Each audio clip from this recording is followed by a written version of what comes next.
Instagram से जुड़ा आतंकी नेटवर्क, पाकिस्तान कनेक्शन का बड़ा खुलासा।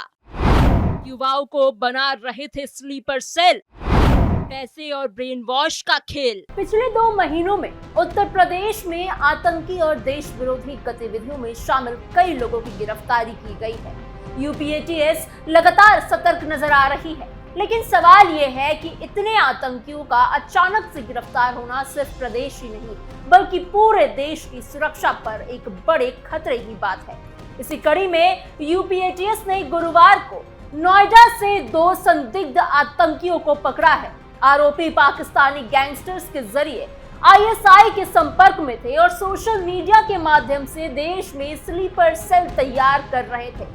कई सवाल हैं जो इन गिरफ्तारियों के बाद खड़े होते हैं कि आखिर इनका असली मकसद क्या था। क्या इनकी ही तरह और भी लोग अभी भी हमारे बीच में हैं जो सारी जानकारियां पाकिस्तान को भेज रहे हैं। नमस्कार, आप कैपिटल टीवी का खास शो देख रहे हैं जहां हम आपको सिर्फ खबर नहीं बताते बल्कि उनके पीछे के हर पहलू, हर सच का करते हैं पर्दाफाश। मैं हूं आपके साथ समीक्षा तिवारी। उत्तर प्रदेश एटीएस ने एक बड़ी आतंकी साजिश का खुलासा किया है, जिसने एक बार फिर से ये सवाल खड़ा कर दिया है कि आज के डिजिटल दौर में देश की सुरक्षा के सामने खतरे किस तरह बदल रहे हैं। इस पूरे मामले में नोएडा से 2 संदिग्ध युवकों को गिरफ्तार किया गया है, जिनके तार सीधे पाकिस्तान की खुफिया एजेंसी आईएसआई और उससे जुड़े गैंगस्टर नेटवर्क से जुड़े बताए जा रहे हैं। जांच में जो बातें सामने आई हैं वो सिर्फ एक छोटी घटना नहीं है बल्कि एक बड़े और खतरनाक नेटवर्क की ओर इशारा करती है, जो सोशल मीडिया के जरिए भारत के युवाओं को निशाना बना रहा है। गिरफ्तारी के बाद एटीएस की पूछताछ में ये खुलासा हुआ है कि सोशल मीडिया अब सिर्फ मनोरंजन या बातचीत का माध्यम नहीं रह गया है, बल्कि इसका इस्तेमाल दुश्मन देश भारत के खिलाफ साजिश रचने के लिए कर रहा है। आरोपियों ने बताया कि वो पाकिस्तान से जुड़े गैंगस्टर नेटवर्क और आईएसआई के संपर्क में थे और उनके कहने पर भारत के अंदर स्लीपर सेल खड़ा करने की योजना बना रहे थे। स्लीपर सेल का मतलब ऐसे लोगों का एक समूह होता है जो आम जिंदगी जीते हुए सही समय आने पर हिंसक घटनाओं को अंजाम देते हैं। जांच एजेंसियों के अनुसार ये नेटवर्क युवाओं को लालच और कट्टर सोच के जरिए अपने साथ जोड़ रहा था। खास बात यह है कि इसमें ऐसे युवकों को टारगेट किया जा रहा था जो या तो आर्थिक रूप से कमजोर है या फिर मानसिक रूप से अस्थिर हो, ताकि उन्हें आसानी से बहकाया जा सके, ब्रेन वॉश किया जा सके। आरोपी पाकिस्तानी गैंगस्टर्स के जरिए आईएसआई के संपर्क में थे और सोशल मीडिया के माध्यम से देश में स्लीपर सेल तैयार करने की कोशिश कर रहे थे, रिक्रूटमेंट कर रहे थे। एटीएस के अनुसार दोनों आरोपियों ने उत्तर प्रदेश के कुछ एक्स मुस्लिम लोगों को निशाना बनाने की योजना बनाई थी। उन्हें हैंड ग्रेनेड से मारने की साजिश रची जा रही थी। इस टारगेट किलिंग के लिए उन्हें 3 लाख रुपए का लालच दिया गया था। ये रकम उन युवाओं के लिए बड़ी मानी जाती है जो आर्थिक तंगी में रहते हैं और यही कमजोरी दुश्मन देश के इस्तेमाल कर रही है। पूछताछ में तुषार उर्फ हिजबुल्लाह ने बताया कि वो धीरे धीरे सोशल मीडिया के जरिए कुछ लोगों के संपर्क में आया और उनके बहकावे में आ गया। उसने कहा कि पहले वो सिर्फ बातें किया करता था, लेकिन धीरे धीरे उसका झुकाव इस्लाम धर्म की ओर बढ़ने लगा और वो धार्मिक परंपराओं का पालन करने लगा। इसी दौरान उसकी पहचान इंस्टाग्राम के जरिए पाकिस्तानी गैंगस्टर शहजाद भट्टी और आबिद जट से हुई। शुरुआत में बातचीत सामान्य थी, लेकिन धीरे धीरे ये संपर्क और गहरा होता गया। तुषार ने बताया कि बाद में उनकी बातचीत वॉइस कॉल, ऑडियो कॉल और पुश टू टॉक जैसे माध्यमों से होने लगी। ये सब ऐसे प्लेटफॉर्म्स पर होता था जो आसानी से ट्रैक नहीं किया जा सकता था। शहजाद भट्टी से नजदीकी बढ़ाने के लिए तुषार ने उसके नाम से इंस्टाग्राम अकाउंट तक बना लिया।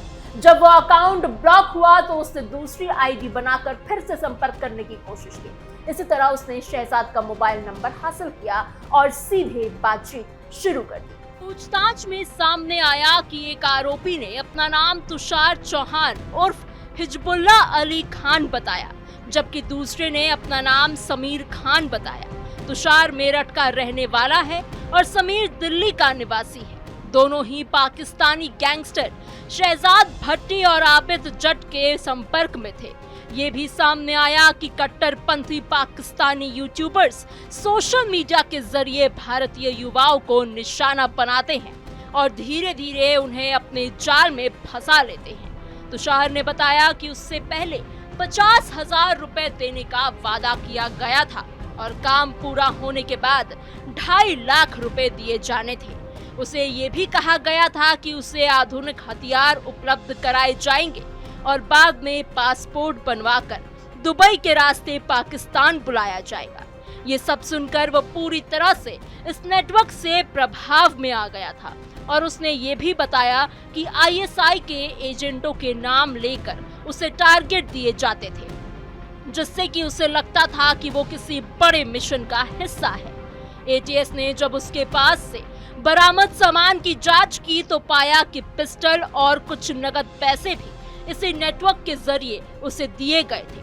इसका मतलब साफ है कि ये सिर्फ ऑनलाइन बातचीत तक सीमित नहीं थी, बल्कि जमीन पर भी इसकी पूरी तैयारी हो चुकी थी। समीर खान की भूमिका भी कम खतरनाक नहीं थी। पूछताछ में सामने आया कि वो एन्क्रिप्टेड चैनलों के जरिए इस नेटवर्क से जुड़ा हुआ था। एन्क्रिप्टेड चैनल ऐसे होते हैं जहां बातचीत को सुरक्षित और छिपा कर रखा जाता है ताकि एजेंसियां उसे आसानी से पकड़ ना सके। समीर को दीवारों पर TTH यानी तहरीके तालिबान हिंदुस्तान लिखने का काम सौंपा गया था।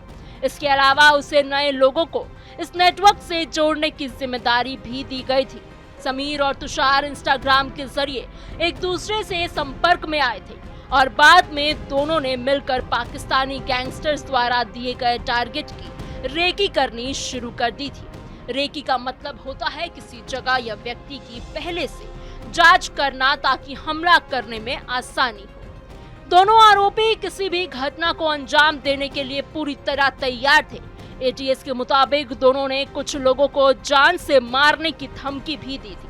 कई बार इन धमकियों के दौरान कॉन्फ्रेंस कॉल में पाकिस्तानी हैंडलर्स भी शामिल रहते थे। इससे साफ होता था कि पूरा ऑपरेशन सीधे पाकिस्तान से मॉनिटर किया जा रहा है। मोबाइल फोन से मिले डिजिटल सबूतों और शुरुआती पूछताछ के आधार पर यह पुष्टि हुई कि दोनों आरोपी देश विरोधी गतिविधियों में शामिल थे और पाकिस्तान से संचालित नेटवर्क के जरिए भारत में हमला करने की तैयारी कर रहे थे। इसी आधार पर ATS थाना लखनऊ में BNS, आर्म्स एक्ट और UPA की धाराओं में मुकदमा दर्ज किया गया है और दोनों को कोर्ट में पेश कर आगे की कार्रवाई शुरू कर दी गई है। जांच में ये भी सामने आया है कि ये नेटवर्क किसी एक व्यक्ति या एक शहर तक सीमित नहीं है, बल्कि ये एक संगठित मॉड्यूल है जो धीरे धीरे पूरे देश में अपने पैर पसारने की कोशिश कर रहा है।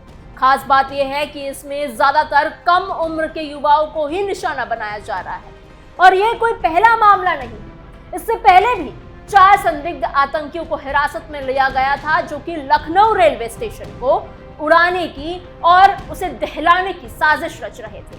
उन्होंने स्टेशन और कई भीड़भाड़ वाली जगहों पर कैमरेज लगाए थे ताकि हर गतिविधि पाकिस्तान में बैठे उनके आकाओं तक पहुंच सके। ये जानकारी भी सामने आई थी कि उन्हें सोशल मीडिया के जरिए ही इस काम के लिए तैयार किया गया था और हायर किया गया था।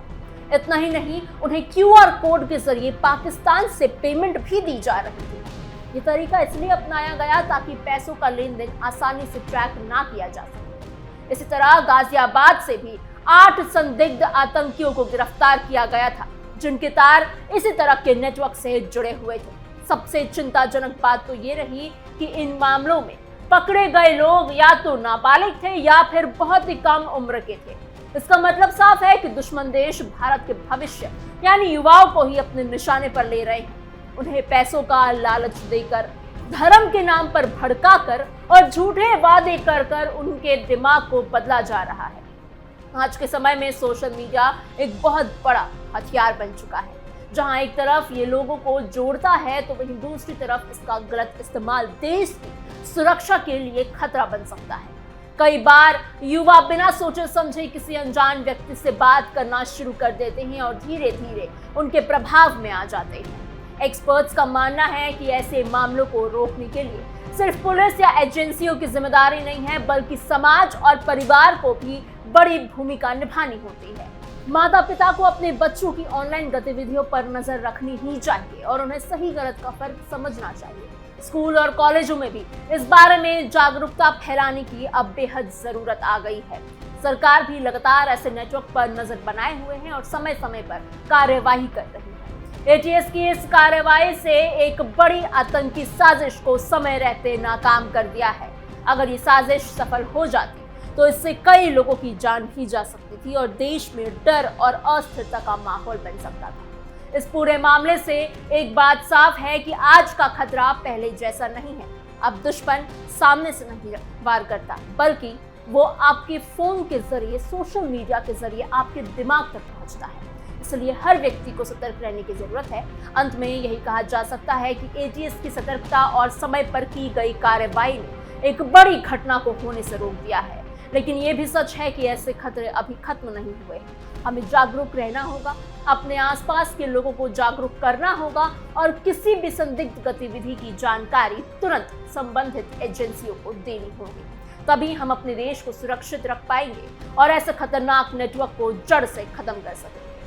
आपको हमारी खबर कैसी लगी? आपकी इस पूरी खबर पर क्या सोच विचार है? आप क्या राय रखते हैं? हमें कमेंट बॉक्स पर जरूर बताइएगा। ऐसी और खबरों के लिए बने रहिए कैपिटल टीवी उत्तर प्रदेश के साथ।